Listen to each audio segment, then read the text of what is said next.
So The Last Black Man in San Francisco, which is a Sundance hit, won 2 prizes, Best Director and Creative Collaborator awards for Joe Talbot.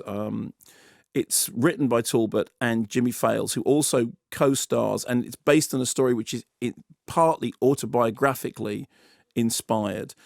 So he plays a sort of version of himself, a man who is obsessed by the idea of reclaiming his grand family home in the upmarket Fillmore district of San Francisco, which is now being pushed out to the outskirts.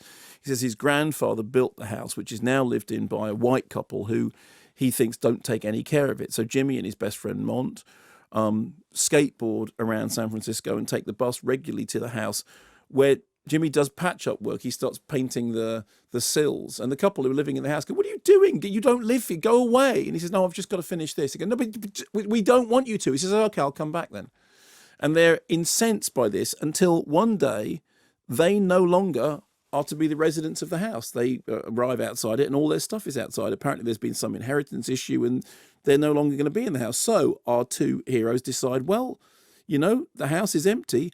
Why don't we just move back in? And they go and visit Jimmie's Aunt Wanda to retrieve the old furnishings and decorations that once adorned the house into which they've now decided to move. Your daddy didn't send you here, right? No, You sure? I swear to God. Because I hope he's done dragging you into his schemes.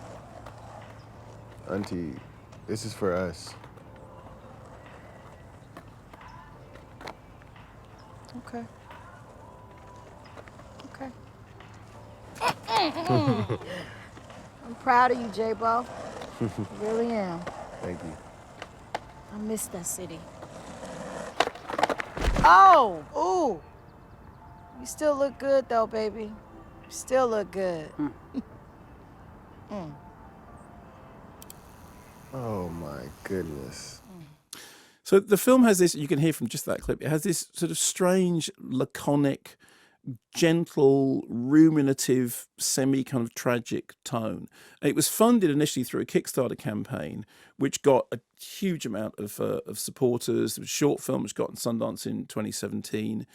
And it attracted the attention of Plan B. There's a lovely interview with the director who talks about them being invited to go and meet Brad when he was shooting Ad Astra and walking onto the set. And he said, and Brad Pitt was hanging in a spaceman's outfit against a green screen, on a piece of string up in the air.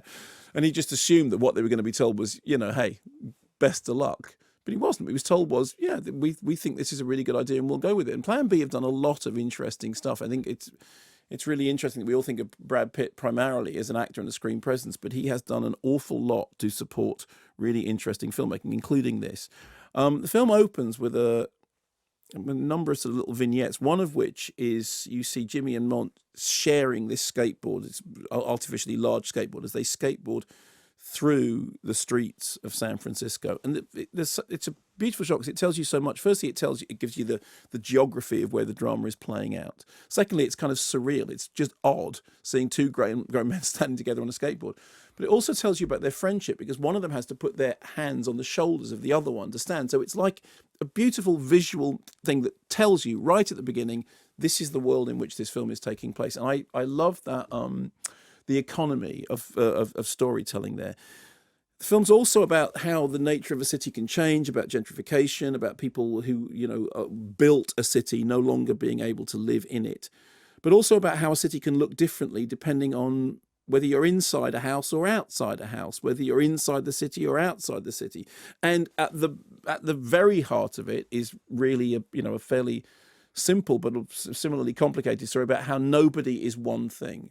People can seem to be mean and nasty in one instant, but then you discover as you scratch the surface that they have their own pain and hardship beneath them. In fact, funnily enough, although this is a really odd comparison, I thought at one point of the film reminded me of Bait, of the portrayal of the people who have moved into the Cornish fishing village, who are sort of nominally the bad guys, but you also get a feeling that they've been sold a pup because they've been sold an illusion that doesn't, everyone's been lied to in some way or another.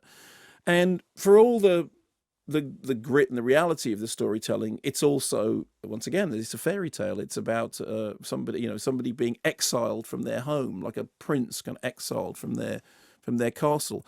And it has this brilliant score by Emile Mosseri, who I had not come across before. Maybe it's Emile Mosseri's first score.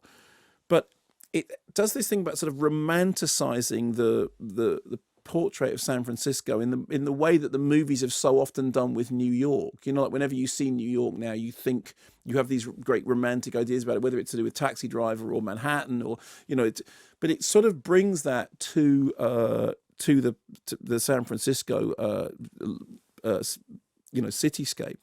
And there's like woodwind and brass, which is very grand. This is kind of this weird, small, quirky, independent drama, but with this woodwind and brass, which has this sort of grand theme to it, also interspersed with singing and sort of more poppy themes, so that you get this kaleidoscopic sense of the place. I thought it was really great, very, very strange, very seductive, terrific performances, clearly made with passion and love. And lovely that it was started by a Kickstarter campaign and then got picked up by Plan B. And I thought it was a really impressive piece of work. And not least because, as with Monos, it's a very hard film to describe in words, because so much of it is to do with the tone of it. It's oddly seductive.